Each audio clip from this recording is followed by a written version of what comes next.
Good afternoon, ladies and gentlemen. My name is Dr. Richard Kaul, and thank you for watching my video internet show.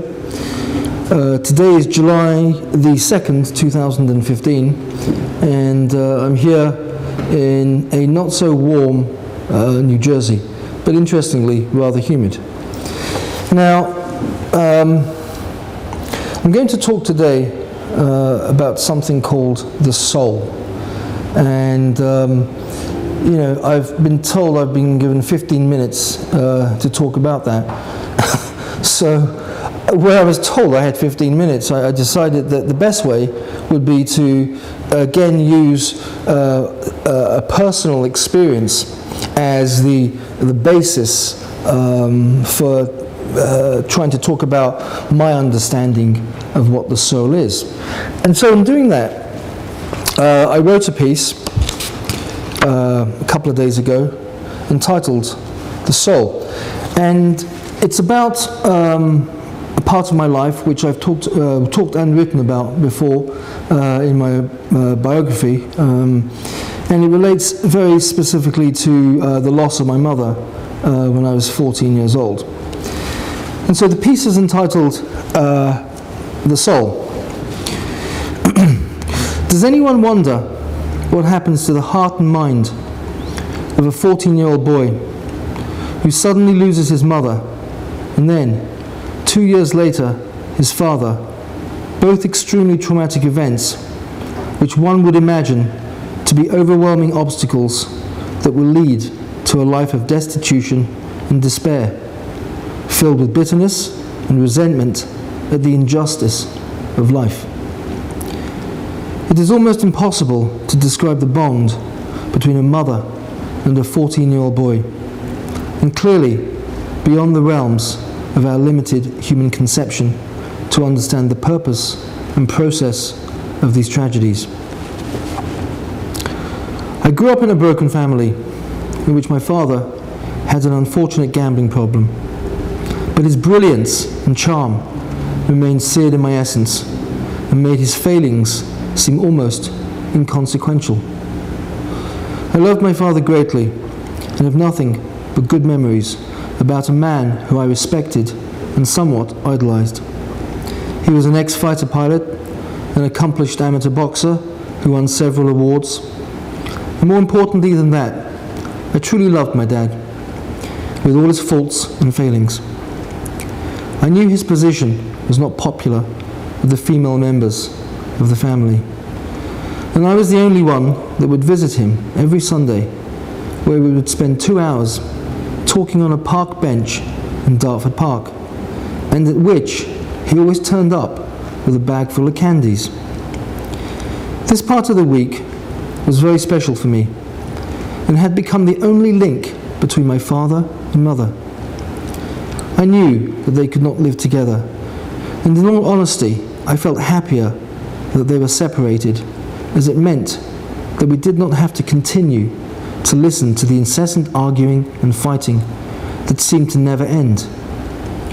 The day my father moved out, there was peace in the house. I felt a sigh of relief, and I'm sure my father was at last relieved that he had found a way to escape the painful cacophony of a failing marriage. My dad was an extremely well-read intellectual figure who always struck me as having great difficulty connecting with the family of his wife.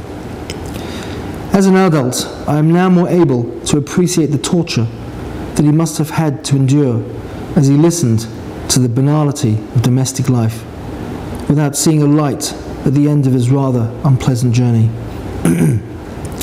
Admittedly, the severe gambling problem my father had developed over a period of 30 years, starting in the Air Force, had gotten progressively worse. And as a consequence, all of the money that was set aside for raising the family was duly handed over to the bookmakers, leaving the family destitute.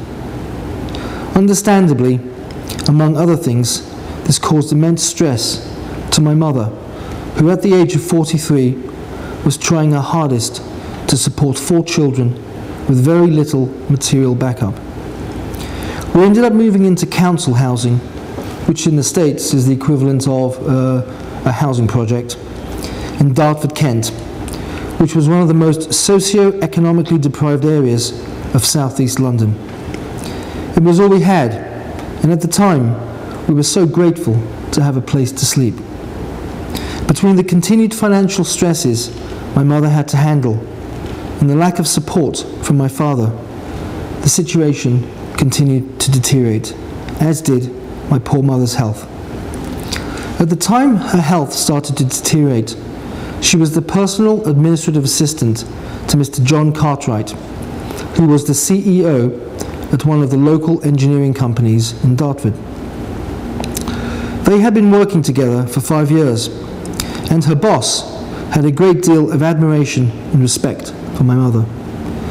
It was, therefore, a great shock when he noticed one day in March 1999 that she was extremely ill and needed to be admitted urgently to one of the top teaching hospitals in London, St. Thomas's, which was located and is located on the south bank of the River Thames. My mother was admitted on a Thursday for what we children thought would be routine tests, after which she would be discharged home within 5 days. How wrong this assessment was, and how tragic was my poor young mother's demise, unable to properly say goodbye to her children.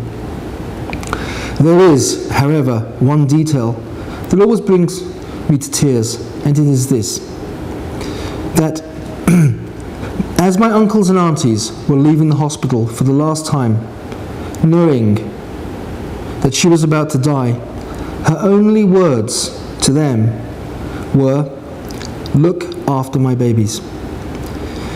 These words have rang in my ears for the rest of my life, and always bring me to tears, as I wish I could have done more to help her as she struggled with the pain of her dying disease. I was not allowed to go to the hospital and visit her one last time, but was awoken at 3:15 a.m. later that morning by my tearful father sitting at the edge of my bed and telling me I had to be strong. As I heard his words, I knew my mother had just died, and I experienced a feeling of complete sinking, one that I had never experienced before. It was the strangest sensation I had ever felt, as if I felt a sudden weakness and a rush of warmth running down my spine. My mother had gone forever. I would never, ever see her beautiful face and hair again. Never, ever. The finality of human death can only be comprehended if one believes that the spirit continues and will either transcend or commence another journey through man, hoping to attain spiritual enlightenment. I felt initially an incredible loss, a vacuum, and complete sense of purposelessness. However, the morning after her death, I was able to sit down with myself in a quiet corner in the house, and I commenced one of the most pivotal conversations of my life. As I settled into the chair, I closed my eyes, placed my hands on my knees, and began to breathe and visualize. And as I entered the visualization, I began to see the death of my mother as an experience of life, one that all humans have. I started to compare my situation with children in other parts of the world that had never had parents or love. At least I was lucky to have had two loving parents who, despite their idiosyncrasies, were around long enough to pass on some of the most vital skills of survival, which turned out to be some of the greatest gifts they gave me. Interestingly, I viewed the deaths of my mother and father as challenges and opportunities for growth in a way that might not have been possible if they had still been in my life. I considered their loss a great emotional tragedy because I am certain they would have liked to see their grandchildren grow up. But I am a firm believer in the continuance of their spirits. The journey that my small 14-year-old mind took after the death of my mother in the morning after her demise was truly a turning point on my spiritual journey. My greatest fear, that of losing my mother, was now confronting me. And I had no choice but to confront it. I could not run away. There was nowhere to go but death itself. I remember very clearly sitting down on a stool in my uncle's living room and quietly closing my eyes and commencing a conversation with myself. In the conversation, I visualized myself pulling away from the experience of her death and being able to view the death objectively. And as I did so, I realized that I had a choice, which was that either the experience would consume me or that I would use the experience to grow and get stronger. At that precise moment, I consciously made the choice to use the experience to my advantage, and in doing so, I took charge of the course of my life. The incredible thing about this example of mind-matter interaction is that I was able, as a 14-year-old child, with no previous training in mental manipulation, to actually change the course and substance of a life. Not just a cup or spoon, but a life. There were many people around me at that time who firmly believed that I was doomed with no mother, an almost absent father, and social conditions that, to say the least, were harsh. I did not give any consideration to these issues, considering them neither assets nor liabilities. My only focus was on succeeding through and as a consequence of the tragic loss I had just endured. The lesson of that day has stayed with me throughout my life and enabled me to navigate successfully through some very serious and potentially life-ending events. The one visualization tool that I consistently used was to imagine I was observing the beginning, middle, and end of my life from above the earth. And as I floated in this space of peace, I could see the entirety of a human life and the inevitability of death. This perspective brought me a great sense of calm and peace, which allowed me to engage in the immediate challenges with a much clearer head, and which predictably led to better outcomes. Often, I'm asked by people how I have managed to overcome all of the hurdles life has thrown in my path. And I invariably start by telling them the story of the captain who was steering his ship one night at sea, and a violent storm breaks out. The other sailors start to panic for fear of losing their lives, and in doing so, they are unable to properly complete their tasks at hand. This situation, as one can imagine, endangers the ship, and if it were not for the captain's clear, guiding advice, the ship would surely sink. The captain yelled to his men and called them together briefly around the steering wheel. And in his discourse, he told them that they should have no fear of death, for death was simply a part of life, and life was but a part of death. He convinced them that death was a gateway to the next part of their spiritual journey, and one to which they should view with excited anticipation.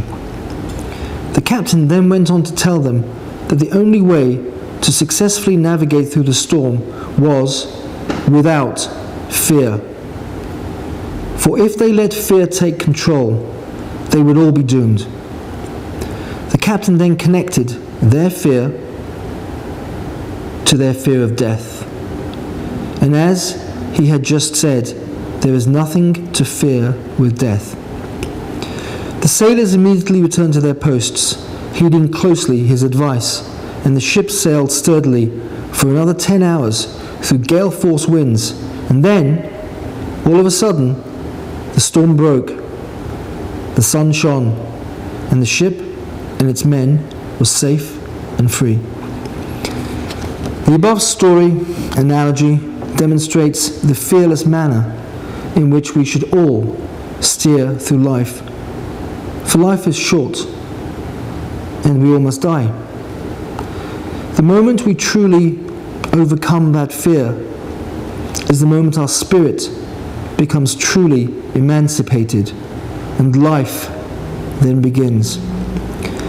I have found people in my life whose travels on this earthly journey, or who travel this earthly journey in a constant state of anxiety. And when I sit down and talk with them, it always becomes clear that all of their little fears trickle back to their big fear, which is death. In engaging in conversations with these people, I often tell them to start using the power of internal visualization, in which they are actively directing and recreating their lives. At first, the process seems impossible, and many of them have no idea how to begin the internal visualization. Slowly, I will lead them with words into scenarios in which they start to get a sense of the power that lays within them. And the more frequently they repeat this exercise, the easier it becomes. I was fortunate enough to have the seeds of this ability,